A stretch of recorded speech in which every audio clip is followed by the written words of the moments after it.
Chapter 18, Brandon 2.0. Please don't forget to like and share the video and subscribe to the channel. Thank you. As Brandon rolled up to his parents' house, he contemplated what he needed to do to get back on his own 2 feet. His mind was a whirlwind of thoughts. He recalled his reckless days of betting and wasting money, hanging out with friends for fun, and living selfishly without a care. Recently, however, he had felt a sense of purpose and focus, particularly when providing advice to Thado as he navigated puberty. This made Brandon feel important. He valued his parents' and sister's opinions, thinking he could be of service by participating in a career fair and role modeling for high school students.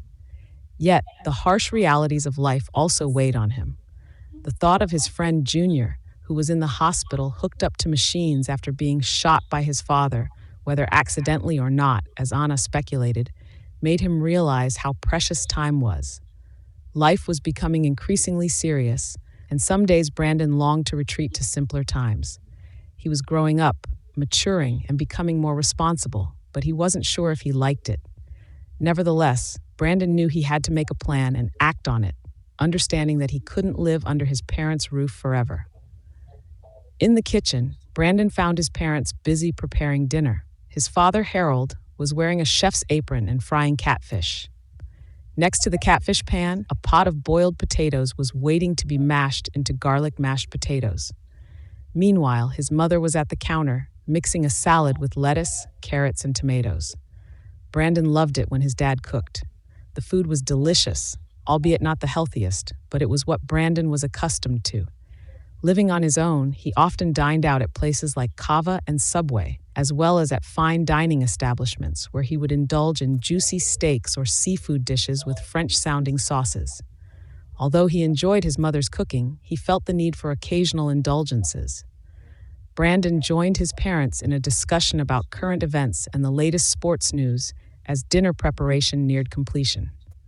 Once the meal was ready, he set the table, and the Butler family sat down to eat. During dinner, Brandon shared that Zuri was looking for a job as an environmental specialist and had an upcoming interview. Harold was excited to hear this, as he believed working at a big box store was beneath her skill set. Gloria was also happy for Zuri, but appreciated that her current job allowed her to relax and be less stressed. Harold offered to make some contacts for Zuri since he worked in the environmental field, anticipating that she might ask for his assistance. Brandon also mentioned that the school counselor working on the career fair, who was a church member, had contacted him. He believed her name was Keiki. Gloria confirmed that was her name.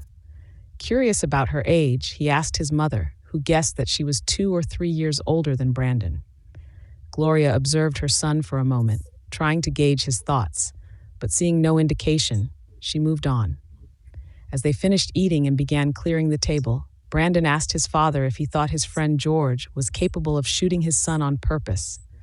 Harold was stunned and replied, "Absolutely not. What kind of question is that?" Brandon quickly reassured his father, saying he didn't believe it either. "No way," he added. For the rest of the evening, Harold was in a grumpy mood. He muttered about how young people make unfounded accusations that ruin lives. He had begun hearing rumors in the neighborhood about George, mostly from some of the younger neighbors who had seen things on social media. Angrily, Harold told his son to clean the kitchen and then went upstairs. Gloria gave Brandon an apologetic look. Brandon thought his father's reaction was unwarranted, but stayed calm and did as instructed. Gloria went upstairs to check on her husband. Sitting down, Harold began to rant about young people making up stories. Gloria agreed, mentioning that she had heard rumors about Junior's girlfriend not being pregnant. They both felt that young people were trying to manipulate their older relatives and that social media made it too easy to spread lies. It irritated them that these falsehoods could spread so quickly without consequence. The conversation began with the familiar sentiment of how great the baby boomer generation was while growing up and how problematic the new generation seemed. However, they soon realized they sounded just like their parents, who had once regarded their generation as the troublesome one and their own as the best. Ultimately, they concluded that the world is constantly changing, and each generation has its share of both good and bad qualities. After sweeping the kitchen floor, Brandon grabbed his laptop and settled into the kitchen nook. He started thinking about all the money he owed and decided to organize his debts in an Excel spreadsheet.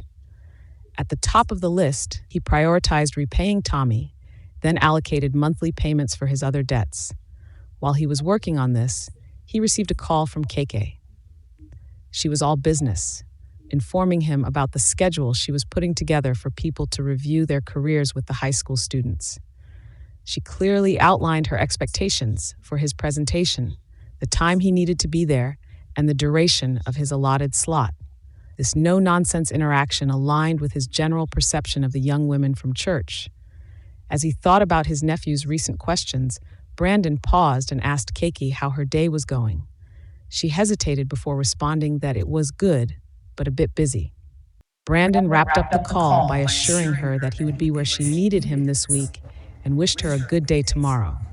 Surprised his friendliness, Kiki thanked him, appreciating his thoughtful gesture.